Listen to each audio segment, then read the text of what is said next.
tous, c'est Maureen, j'espère que vous allez bien. Aujourd'hui, je reviens pour vous parler de mes nombreuses dernières lectures.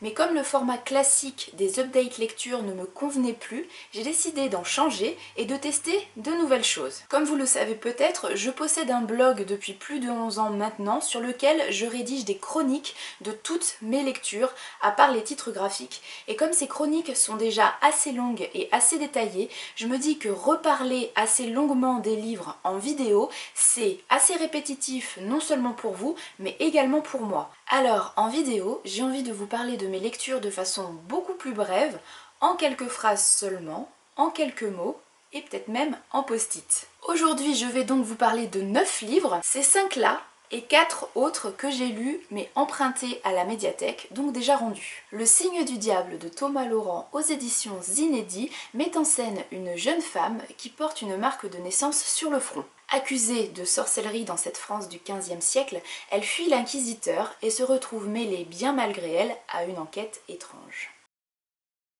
Le signe du diable est un premier roman très bien ficelé qui ne donne en aucun cas une impression d'amateurisme mais qui témoigne au contraire d'une bonne connaissance de l'époque et d'une belle maîtrise scénaristique. Le premier tome des Substituts de Johan Elliott, publié aux éditions du Seuil, surfe sur la mode de la dystopie. Dans une société futuriste où la masse la plus importante de la population doit rester ignorante, Tia, notre jeune héroïne de 14 ans, s'affranchit petit à petit de l'esclavage suite à un bug de sa puce et voit ainsi petit à petit sa conscience s'ouvrir au monde qui l'entoure.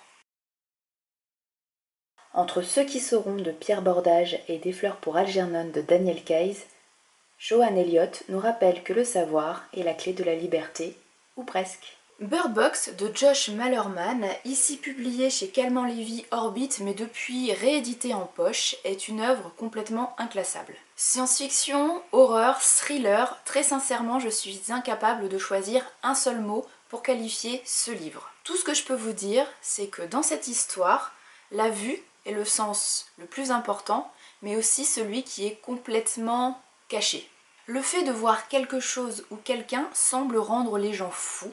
Alors la solution, c'est de se cacher les yeux, de ne plus regarder l'extérieur. Et c'est dans ce contexte très anxiogène qu'on va découvrir Mallory, l'héroïne, qui est maman de 2 jeunes enfants, qui va devoir s'en sortir. L'auteur joue avec notre peur du noir, avec notre peur de l'inconnu et avec notre imagination débridée. Toutes les hypothèses sont permises et l'angoisse est plus que jamais au rendez-vous. La narration est brillante. Bird Box ou comment raconter une histoire sans aucune description visuelle, uniquement en suggérant, en actionnant l'imagination du lecteur. Mère-fée de Cécile Ama Courtois est un très court texte auto-édité. Cette grosse nouvelle, ou novella, raconte l'histoire de Hélène, une grande lectrice, qui ne vit qu'à travers les livres qu'elle tient entre ses mains. Suite au vœu de sa mère, elle va se retrouver enfin actrice de sa propre histoire. Elle va devenir l'héroïne tant attendue par les fées pour sauver leur monde. Peu sensible à la romance, trop facile et rapide pour moi, j'ai en revanche aimé cette courte parenthèse de 79 pages dans un univers enchanté, riche de détails malgré la brièveté du texte. J'ai ensuite lu La Tresse de Laetitia Colombani aux éditions Grasset que j'ai depuis rendu à la médiathèque puisqu'il fait grand bruit ces derniers temps et est très demandé par les lecteurs. Je me demandais pourquoi ce livre avait tant de succès et après l'avoir lu je me dis que c'est sans doute pour le message d'espoir qu'il peut porter en lui. L'auteur zoome alternativement d'un chapitre à l'autre sur le portrait de 3 femmes que rien ne semble relier, ni les origines ethniques, ni la religion, ni l'âge, ni le quotidien, et pourtant. Chacune prend son destin en main, en Inde, en Italie ou au Canada, tournant une page sur leur passé, courageuse et déterminée. Smita veut offrir la dignité et l'instruction à sa fille, malgré le statut de paria d'intouchable qui colle à la peau de sa famille. La jeune Julia découvre l'amour dans les bras d'un bel inconnu, tandis que l'entreprise familiale coule. Et enfin Sarah, la working girl, doit faire face à quelque chose qu'elle ne contrôle pas, pour une fois, la maladie. Difficile de peindre le portrait de 3 femmes en si peu de pages. Elles auraient chacune mérité un livre entier, Et pourtant, Laetitia Colombani parvient à nous émouvoir et à nous rappeler que, quelle que soit notre situation, l'espoir et la liberté existent, il suffit de tendre la main pour les toucher du doigt. Raphaël, c'est le chanteur à la gueule angélique qui nous a embarqués dans sa caravane voilà quelques années. Aujourd'hui, il nous offre un recueil de nouvelles baptisé Retourner à la mer et publié chez Gallimard. On y découvre de très courts textes, comme autant d'instantanés de vie, dans lesquels on va suivre des héros du quotidien qui évoluent sous nos yeux, souvent malmenés, souvent brisés. Je ne peux pas dire que j'ai aimé toutes les nouvelles, la qualité est un petit peu inégale, mais certaines sortent du lot et sont assez marquantes. Parfois crue, souvent authentique, la plume de Raphaël est épurée. J'en retire une certaine mélancolie, mais aussi comme une impression de réalité. Je vous présente encore un recueil de très courts textes avec le premier tome de Nuit d'angoisse de Pierre Bellemare, ici réédité aux éditions numéro 1, il me semble. Si là aussi il est question de réalité, puisque l'auteur revient sur des faits divers, les histoires qu'il nous raconte semblent si extraordinaires qu'on pourrait croire qu'elles sortent tout droit de son imagination. Des États-Unis à la campagne française, du 19e siècle aux années 80, Pierre Bellemare sait à chaque fois nous transporter en moins d'une vingtaine de pages dans de nombreuses affaires étranges et résolues qui pourraient être autant de scénarios de films. Pour les amoureux des enquêtes et des faits divers, Pierre Bellemare est un maître incontesté. J'ai aimé la diversité des affaires, même si j'aurais aimé en découvrir de plus récentes.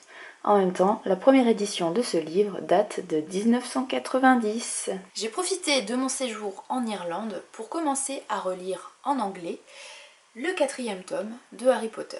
Je vous présente ici mon édition Bloomsbury, mais comme je suis partie en sac à dos, et donc que je n'avais que très peu de place, je suis partie avec ma liseuse. Est-il franchement encore nécessaire de présenter les aventures d'Harry Potter ? Grâce à cette relecture en anglais de ce 4e tome, je me suis souvenu que malgré l'assombrissement et la gravité de l'intrigue, l'humour était plus que jamais au rendez-vous chez J.K. Rowling. J'ai redécouvert avec grand plaisir les quelques quasi 200 premières pages du texte qui sont dédiées à la Coupe du Monde de Quidditch et à tout ce qui se passe avant le tournoi. Contrairement à l'adaptation au cinéma qui passe tout ça en quelques dizaine de minutes à peine. Et j'ai aussi et surtout été très heureuse de redécouvrir des détails qui ont complètement été effacés dans les films, notamment tout ce qui se passe avec les elfes de maison, notamment Winky, et aussi la femme de Croupton, qui n'est pas du tout citée dans le film et que j'avais complètement oublié. Quel plaisir de redécouvrir toute cette histoire dans sa langue d'origine. Harry Potter a accompagné de nombreuses années de mon adolescence et même maintenant, 20 ans plus tard, cette histoire continue à avoir un impact émotionnel sur moi. Harry Potter a fait et fera toujours partie de ma vie. Acheté dans la librairie de Cliveden et lu dans un des petits cafés de cette petite ville touristique de la côte ouest irlandaise, le guide pratique des esprits irlandais, écrit par Bob Curran, illustré par Andrew Whitson et publié aux éditions Apple Tree Press, est un petit condensé d'informations sur le sujet, donc les esprits irlandais. À travers 70 pages à peine et sous forme de fiches détaillées dédiées aux créatures du petit peuple, Bob Curran nous offre quelques anecdotes en lien avec les régions où les esprits ont été rencontrés. C'est le genre de petit guide qui me rappelle avec bonheur à quel point les superstitions et la féerie font encore et toujours partie du quotidien des Irlandais. Beaucoup d'entre eux vous avoueront très sérieusement qu'ils continuent à déposer des offrandes quotidiennes sur le pas de leur porte pour les petites gens. Et j'aime cet esprit. Si vous voulez plus de détails sur un titre en particulier, je vous invite à aller lire les chroniques publiées sur le blog. Bon, ok, j'ai un petit peu de retard, même beaucoup de retard sur les chroniques, donc toutes n'ont pas été écrites sur les livres que je viens de vous présenter, mais ça va venir.